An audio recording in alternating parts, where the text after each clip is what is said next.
Welcome back to the Manc Entrepreneur YouTube channel, and in today's video I'm going to be sharing with you the 3 ways that you can get the most out of any business conference. Now, I know business conferences, they come around a few times a year. Some are really not worth the effort of going to, and some of them are brilliant. But there are 3 things that you need to bear in mind when it comes to conferences in order to get the most out of them and not just waste a day out of the office or out of wherever it is that you work. You need to get the most out of this conference if you're going to give a lot of your time to it. Number 1, don't be a swag whore. Now, what I mean by that is, it's all good, you know, the stands, there's loads of them, and every single one of them will have things for you to take with branding on them, and chances are that you will come back from a conference like this.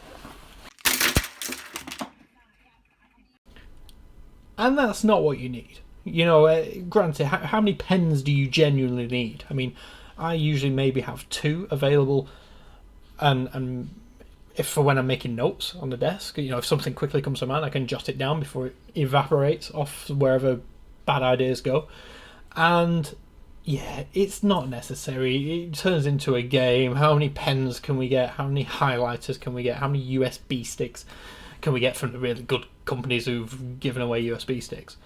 It's taking away from the point that you're there. Don't get sucked into that trap, which everybody else does. And you know, you come home with a million lanyards that, you know, you'll never use. I keep them there as like reminders of cool events that I've been to. The bad events don't actually make the dangly chain of goodness over here. But yeah, don't be a swag whore. It's not the point. You go in there, chances are you run an online business these days. You send emails and you write Word documents and, you know, PowerPoints maybe. You don't need a pen for those things.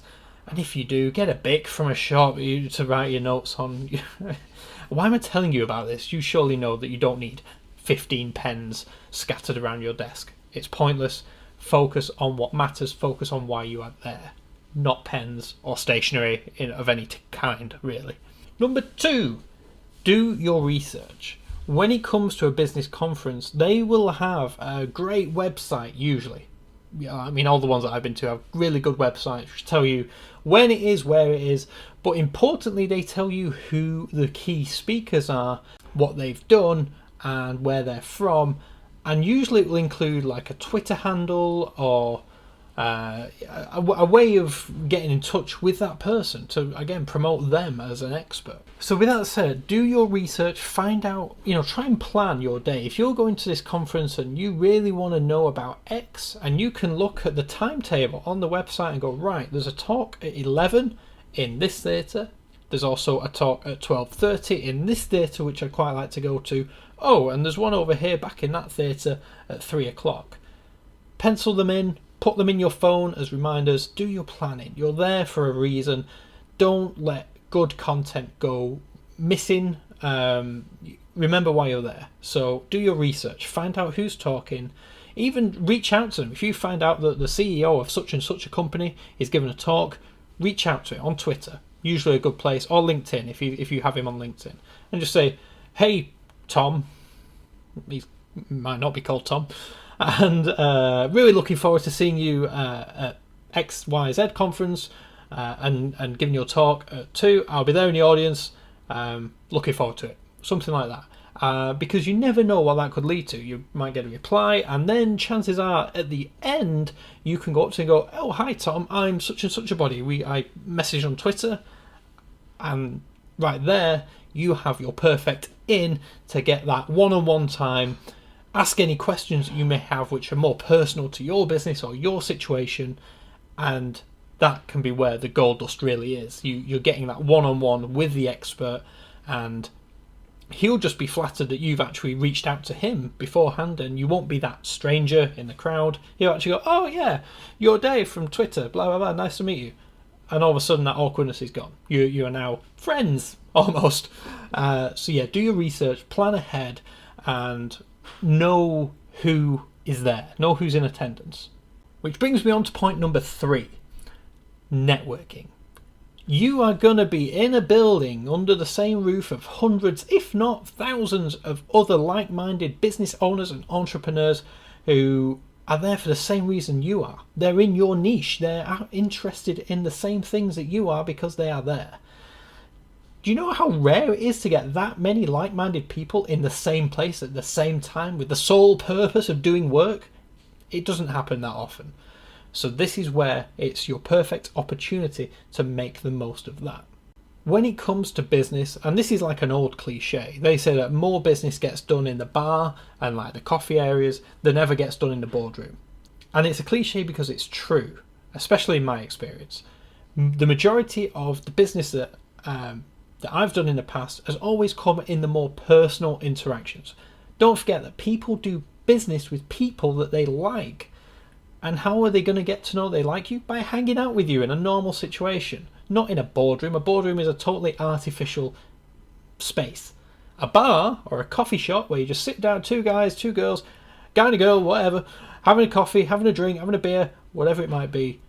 And that is where the opportunity for business is great. Because, like I said, people do business with people that they like. And again, utilize social media for this one. Every conference these days will have a hashtag with the people who are going there, and you can, on Twitter search that hashtag, see who's talking about it, and just say, oh hey John, I see you're here as well, fancy having a meet up? That works brilliantly. It's a great place to meet old friends and also new ones too. Another tip is the coffee area. Most conferences, in fact nearly every conference that I've been to has a sponsored coffee area.